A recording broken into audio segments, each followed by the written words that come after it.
კვირის თემა.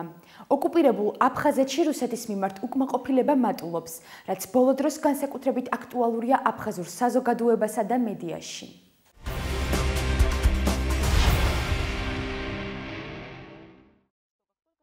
ოკუპირებულ აფხაზეთში ეგრეთ წოდებული მოკავშირე და სტრატეგიული პარტნიორი რუსეთის მიმართ უკმაყოფილება მატულობს.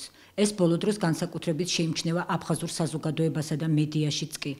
აფხაზეთის იზოლაციის პოლიტიკა ამ სათაურით სტატიას აქვეყნებს აფხაზი ჟურნალისტი და ბლოგერი იზიდა ჭანია.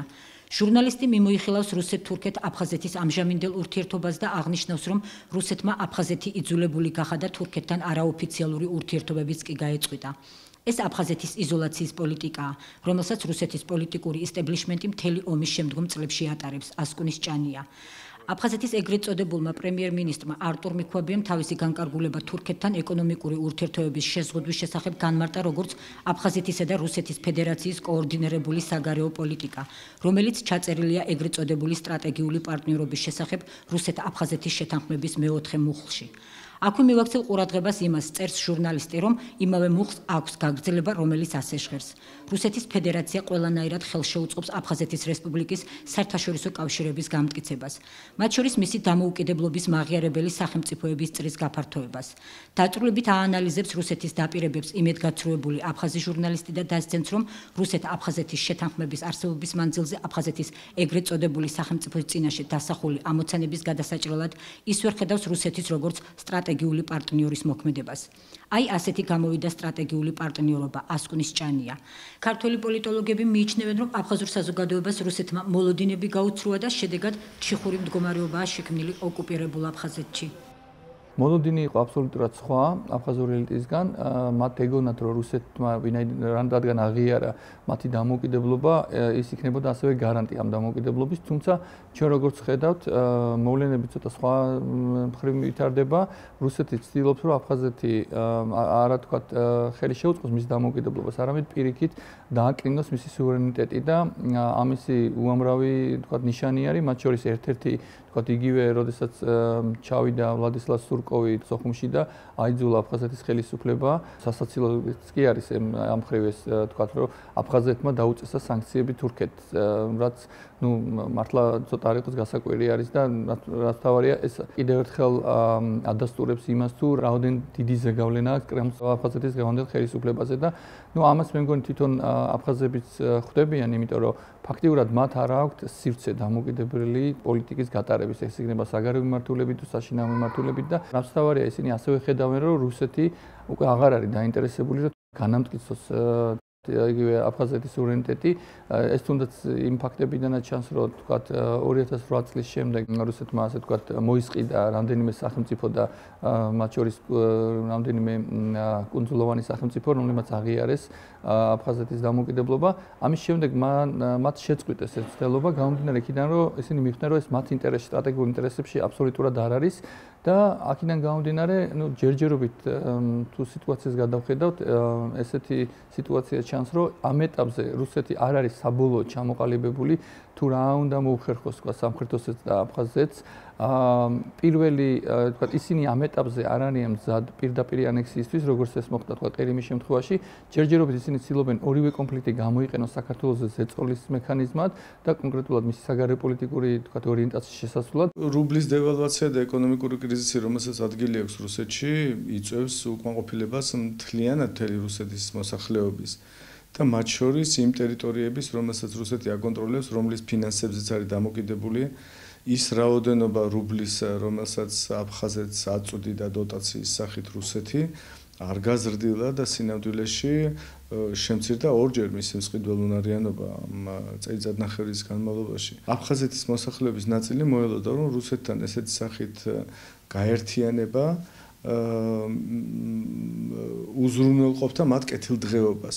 სინამდვილეში კეთილდღეობა არ მოყოლია არც იმ ხელშეკრულებას, რომელიც დადეს აფხაზებთან შარშან რუსებმა, არც მთლიანობაში აღიმათ დამოუკიდებლობის აღიარებას და ყველა იმ პროექტებს, რომელსაც თქვა რუსეთი ახორციელებს ამ ტერიტორიის მიმართ. საბოლოო ჯამში, რა თქმა უნდა, გაცრუებული იმედები ყოველთვის იწვევს აგრესიას, უკმაყოფილებას და ამის ჩვენება, ვთქვათ, ხდება მე მგონი რაც დრო გავა, სულ უფრო აშკარა იქნება ეს პროტესტი. ალბათ თვითონ აფხაზ საზოგადოებასაც მოუწევს ცოტა სხვანაირად დაფიქრება საკუთარ ბედზე, საკუთარ ქმედებაზე, რეალობაზე, რეალობისთვის თვალების გასწორება და კარგად დაფიქრება იმაზე თუ ვისთან უფრო კარგად იქნებიან და ვინ არის მართლა მათი მეგობარი და ვინ იყენებს მათ საკუთარი პოლიტიკური და სტრატეგიული სამხედრო მიზნებისთვის. საინტერესოა ისიც, რომ აფხაზეთის ეგრეთ წოდებული საგარეო უწყება რუსეთის საინფორმაციო საშუალებების მიერ აფხაზეთის მიმართ ტერმინების არაღიარებული, თვითაღიარებული და დე-ფაქტო სახელმწიფოს გამოყენებას მიუღებლად თვლის. ამ საკითხზე აფხაზეთის ეგრეთ წოდებულმა საგარეო საქმეთა სამინისტრომ ნოტა გაუგზავნა რუსეთის ფედერაციის საგარეო უწყებას რუსულ მედიაში ოკუპირებულ აფხაზეთზე მომზადებულ რეპორტაჟებში ზემოთ აღნიშნული მათთვის მიუღებელი პოლიტიკური ტერმინოლოგიის გახშირებული გამოყენების გამო.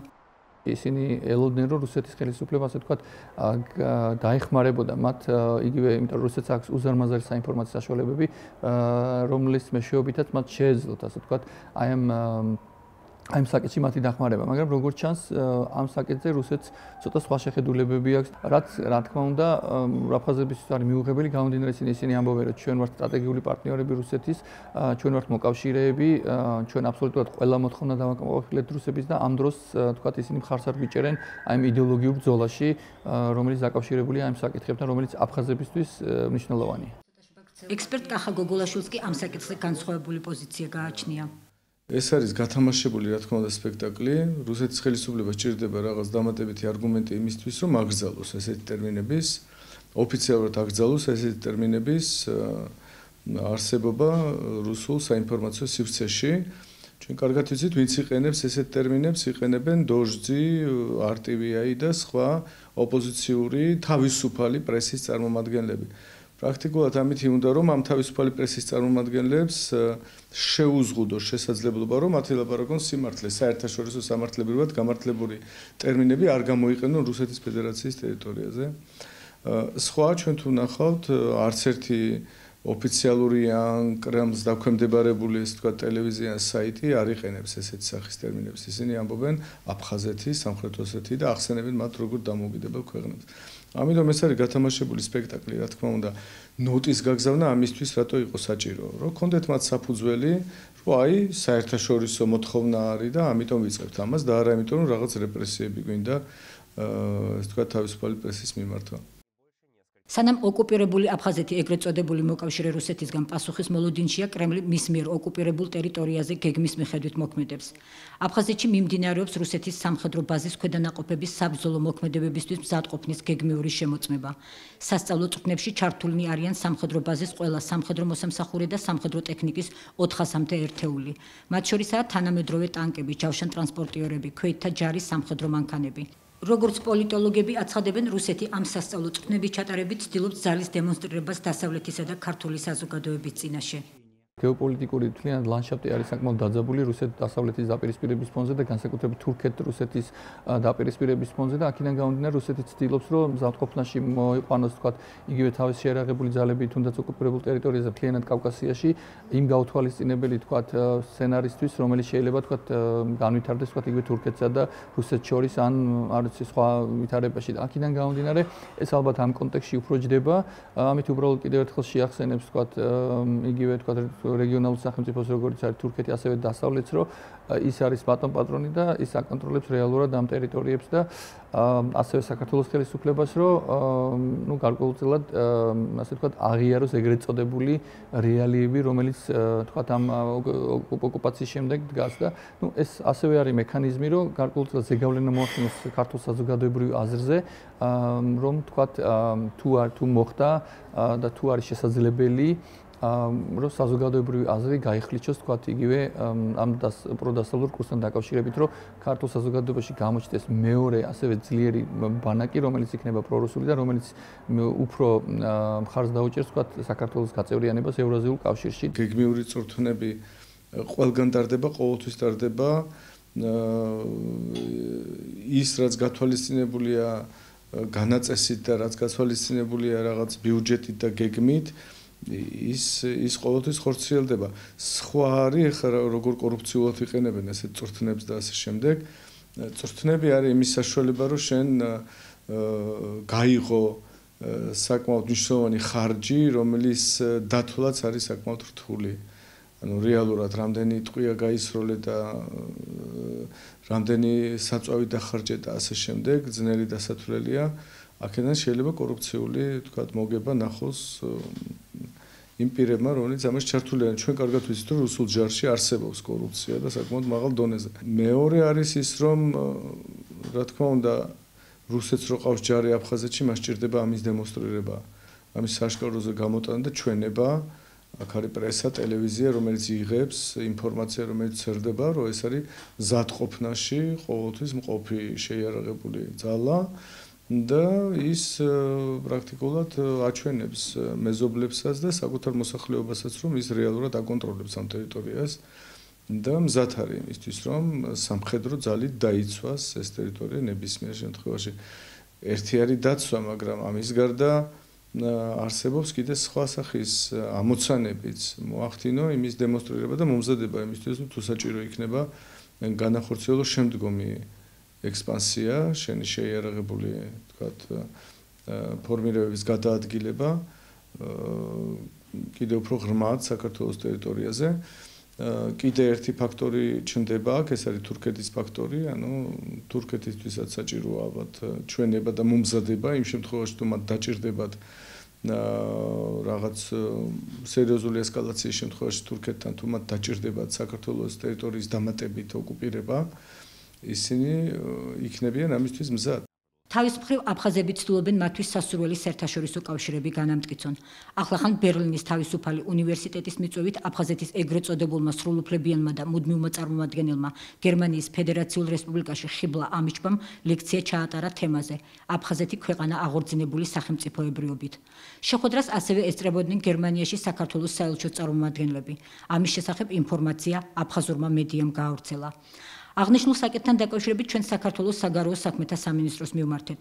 როგორც აღმოჩნდა, აფხაზურ მედიაში გავრცელებული ინფორმაცია იმის თაობაზე, რომ თითქოს ეს არის უპრეცედენტო შემთხვევა, როდესაც ბერლინის თავისუფალმა უნივერსიტეტმა მიიწვია აფხაზეთი როგორც დამოუკიდებელი მხარე, მცდარია. როგორც საგარეო უწყებაში გამგვიმარტეს, ბერლინის თავისუფალი უნივერსიტეტი ტრადიციულად ატარებს თეორიულ კურსს კავკასია კონფლიქტები პოსტსაბჭოთა სივრცეში, რომლის ფარგლებშიც მოწვეული ექსპერტები და ბერლინში აკრედიტებული დიპლომატიური მისიების წარმომადგენლები ლექციებს კითხულობენ კონფლიქტებზე. უწყების პრესსამსახურში დაგვიდასტურეს ისიც, რომ უნივერსიტეტში გამართული ლექციის შესახებ საქართველოს საგარეო უწყება ინფორმირებული იყო ბერლინის თავისუფალი უნივერსიტეტიდან. შესაბამისად, გადაწყდა, რომ ამიჩბას მიერ მიკერძოებული მიზანმიმართულად დამახინჯებული ფაქტების და მცდარი პოზიციის გასანეიტრალებლად ღონისძიებას ქართველი დიპლომატიც დასწრებოდა. აღსანიშნავია, რომ გერმანელი მოქალაქის ხიბლა ამიჩბას ლექცია არ იყო განსაკუთრებული ღონისძიება, აცხადებენ საქართველოს საგარეო საქმეთა სამინისტროში. ჩვენთვის ისიც გახდა ცნობილი, რომ ქართველი დიპლომატი, რომელიც ლექციას დაესწრო, საქართველოს დესპანი გერმანიაში ლევან დიასამიძეა. საქართველოს საგარეო უწყებაში ისიც განაცხადეს, რომ სემინარებსა და ნებისმიერ ღონისძიებას, რომელზეც განხილული იქნება საქართველოს ოკუპირებული ტერიტორიების პრობლემები, ქართული მხარე მომავალშიც დაესწრება. აქვე უნდა აღინიშნოს ისიც, რომ ბერლინის თავისუფალ უნივერსიტეტში, სადაც 35,000-ზე მეტი სტუდენტი სწავლობს, აფხაზი ხიბლა ამიჩბას ლექციას მხოლოდ 11 სტუდენტი ესწრებოდა.